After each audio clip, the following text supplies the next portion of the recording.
Oi gente, tudo bem com vocês? Hoje nós estamos aqui para mais uma aula da EBD de Juniores. Nós já estamos na lição 10. Vocês têm noção do que é isso? O tempo está passando rápido demais. Mas para mim é sempre um prazer estar aqui preparando o material para vocês acompanharem aí de casa, tá bom?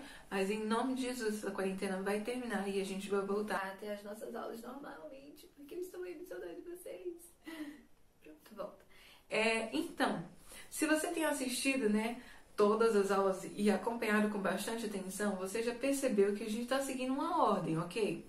Nós começamos lá com Noé, depois veio Abraão, Isaac, Jacó, as 12 tribos, vem José, o povo vai lá para o Egito, certo? E se multiplica lá no Egito, aí precisa vir Moisés para resgatar o povo de lá e direcionar eles a caminho da promessa que Deus tinha falado com Abraão lá no início, a terra prometida, a terra de Canaã. E aí o que acontece? Moisés, infelizmente, não entra na terra prometida, mas Deus levanta um novo líder para guiar o seu povo, que foi o que a gente aprendeu na aula passada. Nós vimos sobre Josué. E aí Josué agora guiou o povo até aquele lugar, até a terra prometida. E eles estão finalmente vivendo a promessa de Deus. Olha que coisa linda! Habitando na terra que Deus tinha preparado para eles, vivendo em prosperidade e alegria, direcionado nos caminhos do Senhor. Então, quer dizer que agora estava tudo certo com Israel, deu tudo bem, deu tudo de boas? Infelizmente, eu tenho que dizer que não. Eles começam a se afastar dos caminhos do Senhor. Dá para acreditar nisso? Deus fez tanta coisa por eles, mas mesmo assim eles se afastaram do caminho do Senhor. E, depois que Josué morre, o que acontece? O povo se afasta de vez do caminho do Senhor, ficando assim vulneráveis. Deus permitiu que povos que viviam ao redor começassem a saquear Israel. Você fala, o que é saquear? Saquear, gente, é roubar. Então, o que eles faziam? Eles levavam todas as riquezas de Israel, levavam comida, levavam os animais, E aí deixavam eles em uma situação muito pobre e bem miserável. Então, o que acontecia? Agora, eles não estavam vivendo mais como a gente vive, na cidade, tranquilo. Eles agora estavam habitando em montanhas e se escondendo em cavernas, porque tudo que eles produziam, os outros povos vinham e tiravam deles. Então, o que acontece? Depois de passar por todo esse momento de tristeza, olha como a terra estava toda triste, as pessoas tinham que morar lá naqueles lugares, olha, em cavernas, escondidos. Pois é, mas haviam pessoas que ainda estavam sendo fiéis ao Senhor e eles começaram a clamar a Deus por um socorro, E uma dessas pessoas era Gideão. Pois é, olha esse mocinho que está aí dentro dessa caverna, escondido. O que será que ele está fazendo? Pois é, nesse dia, ele estava malhando trigo no lagar. Aí você fala assim, traduz, porque eu não entendi, foi nada. Pois é, Gideão era um israelita e ele estava escondido dentro de um lugar chamado lagar. O que era o lagar? Naquela época eles consumiam a uva, mas eles também produziam o vinho, que era um suco de uva bem forte, certo? Então, como é que eles produziam o vinho? Eles levavam os cachos de uva para esse lugar chamado lagar, que era construído na pedra, e eles amassavam as uvas e depois escorriam o líquido que era o vinho, certo? Mas, o que você vai dizer? Então por que ele estava fazendo outra coisa que não era vinho lá dentro? Porque o trigo, que era o que ele estava fazendo, era malhando o trigo, ou seja, separando, descascando, limpando o trigo, era feito numa eira. Eira é um lugar aberto, onde o vento batia e ajudava a limpar o trigo. Só que, o problema é que eles não podiam mais ficar visíveis. Lembra do que eu falei? Que os midianitas estavam indo lá e roubando tudo que eles tinham? Eles tinham que se esconder. E então agora eles estavam malhando o trigo dentro do lagar, que ficava escondido na pedra. Ok? Mas o que aconteceu de especial nesse dia? A gente precisa entender que Gideão estava trabalhando. Mesmo em uma situação difícil, ele estava lá fazendo a parte dele para manter a sua própria família. E aí o que acontece? De repente vem o anjo do Senhor e fala com Gideão. Olha só que interessante. Pois é, não é? Então ele vai lá dizer que Deus tem um propósito na vida dele para liderar o seu povo e reconstruir a nação de Israel. E aí Gideão fica, nossa Senhor, eu não tenho capacidade para isso, eu não conseguiria fazer isso. Eu venho do clã mais simples da minha tribo. Ele se sentia a pior pessoa para fazer aquilo. E isso está me lembrando alguém, não é mesmo? Todo mundo que a gente viu até agora, em um momento da vida, se achou incapaz de fazer aquilo que Deus tinha planejado para eles, não é mesmo? Mas, como a gente viu em todo esse tempo, Deus ele chama, mas ele também capacita. Então Deus vai, prova para ele que ele estava com ele e convoca Gideão para fazer aquilo que ele estava mandando. Aí você fala assim, certo, prova, mas o que Deus estava mandando ele fazer?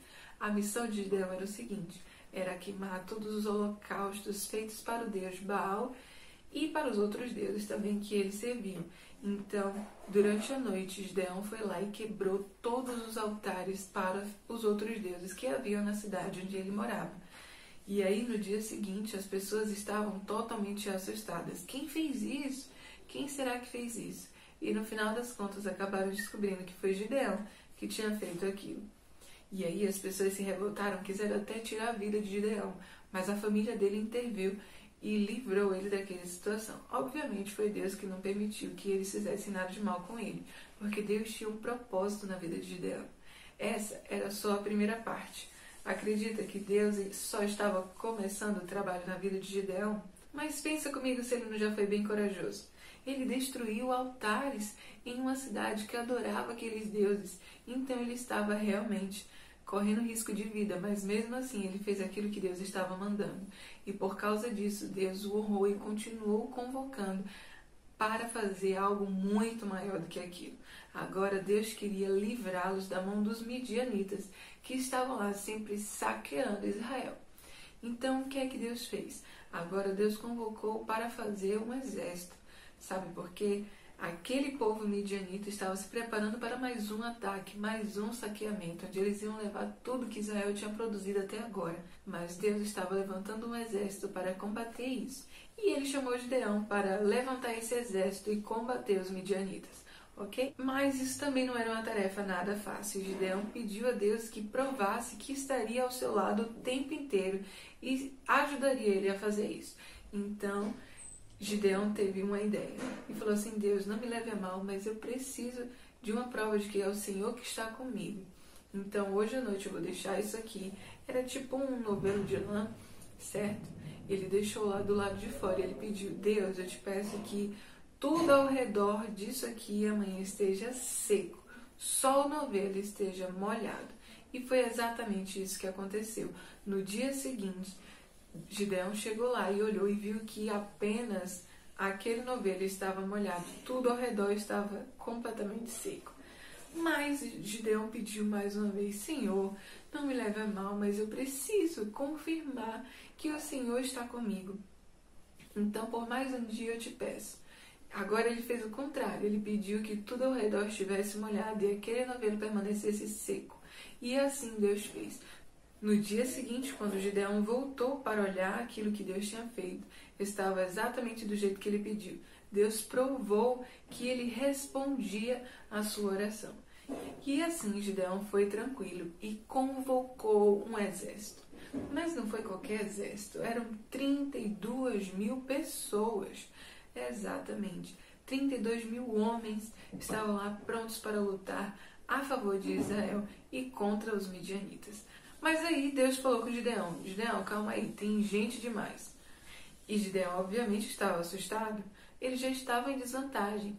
O povo midianita tinha um exército muito grande, era cerca de 135.000 homens fortes, preparados para a batalha. Pois é, vai lá e fala com eles para quem está com medo cair fora. E aí Gideão foi e falou com o povo, olha gente, Deus está dizendo que tem gente demais aqui, eu preciso que vocês sejam fiéis àquilo que Ele está mandando. E quem tiver com medo, quem estiver preocupado, quem não tiver com coragem suficiente para fazer isso que Deus vai mandar, pode cair fora. E aí se acredita que saíram 20.000 pessoas? Pois é, dá para acreditar que de 32.000 homens só restaram 10.000? 20.000 não agiram com coragem, nem com fé. Eles não acreditavam naquilo que Deus ia fazer através da vida deles. E aí agora já está suficiente, né? Deus, está tudo ok? Vamos lá, que dia Nada disso. Deus ainda falou, ainda tem gente demais. E aí Gideão assustado, né? Mas ele sabia que Deus tinha o controle de tudo e ele perguntou, o que a gente vai fazer agora? E Deus orientou que eles fossem para perto de um rio. E lá naquele rio ele falou o seguinte, observa, fala para o povo beber água. E fica observando quem vai levar água até a boca e continua prestando atenção naquilo que está acontecendo. E quem vai lá e se ajoelha parecendo um animal e bebe água direto da boca. Ou com a boca direto no rio. Então, observando a forma de beber água, Deus orientou que separasse as pessoas que bebiam água como os animais e as pessoas que bebiam água levando a água até a boca e ainda continuavam prestando atenção. E aí aquelas pessoas que beberam água como animais foram liberadas para não participar do exército. Você sabe o que aconteceu? De 10.000 pessoas, quantos pecaram? 1.000 para 2.000? Nada disso. 300 pessoas. Apenas 300 pessoas estavam totalmente preparadas e cheias de coragem para fazer aquilo que Deus tinha preparado. E aí você fala, 300 pessoas contra 135.000?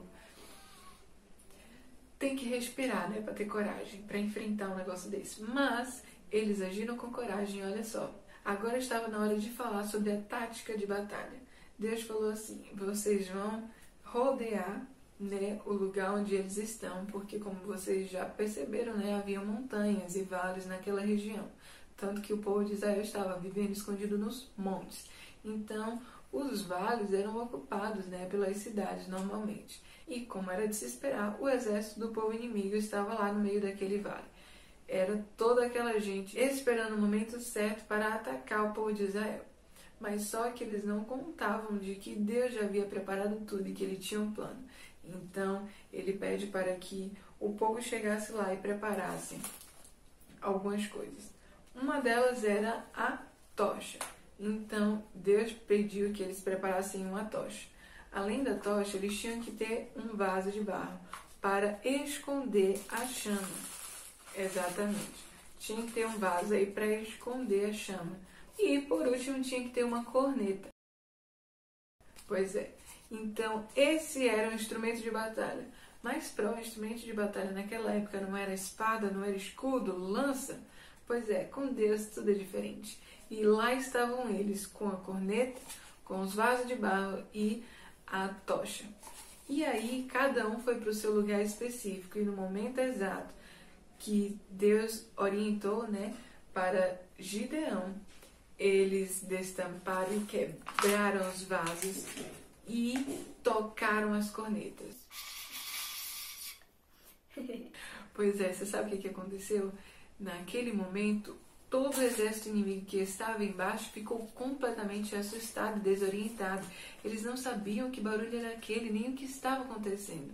E aí, confusos, eles começaram a lutar uns com os outros e acabaram dizimando o próprio exército. Mas eram 135.000 homens, não é possível que não escapou ninguém. Sim, escaparam algumas pessoas, mas o exército de Gideão estava preparado e foi lá atrás dessas pessoas que escaparam.